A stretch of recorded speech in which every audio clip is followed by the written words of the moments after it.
We're staying at Millersylvania State Park in Olympia, Washington. We have a very nice shaded site, although Al would have liked to have been in one of the open sites so we could have gotten Starlink. But we have a very spacious spot.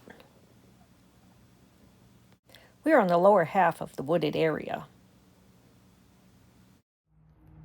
This is a view from the upper part of the park.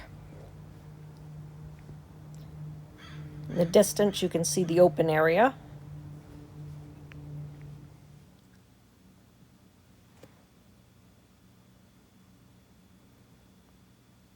And the restrooms. The RV sites with water and electric hookups were pretty full while we were there, but the dry camping sites were pretty open. When we arrived, we explored the campground. Look at all the things they offer on these signs. First, we checked out the beer garden. Unfortunately, it was closed because it was after Labor Day. They have very nice picnicking areas. And the park is located on Deep Lake, and they offer swimming at this beach.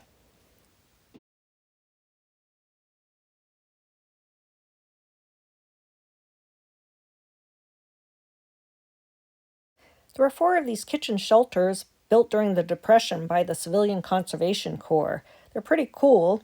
Look at this stove and just the construction. This is another one. These can be reserved. And I really like this one with the chimney, but I think with the burning ban you wouldn't be allowed to light it. But what a great place for a bachelorette party or a birthday party or any event. This is another small beach with rentals of kayaks and paddle boats through a concession. And here is the boat dock. This just shows all the parking. It must be pretty busy in the summer. These are the camping sites. This is the area that's pretty empty, and there are a lot of camping sites.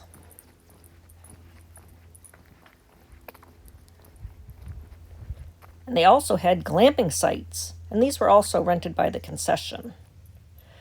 They also have a retreat center that you can rent. They did have about 8 miles of trails, and we went down this one. One goes around the perimeter, one goes through the middle.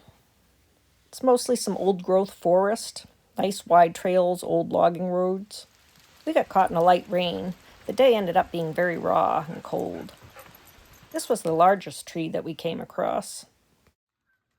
There was a nice boardwalk through this fen. A fen is a low-lying wetland with grassy vegetation. Ivy wasn't crazy about the non-slip mesh on the boardwalk. We were out in the trails both days that we were there, and we only ran into a couple people. It was pretty quiet. A portion of the park had these caution signs where the trees were suffering from laminated root rot. It attacks conifer trees, and particularly the Douglas fir. This is the same fungus that caused Rockport State Park in Washington to close its campground because the trees can suddenly fall.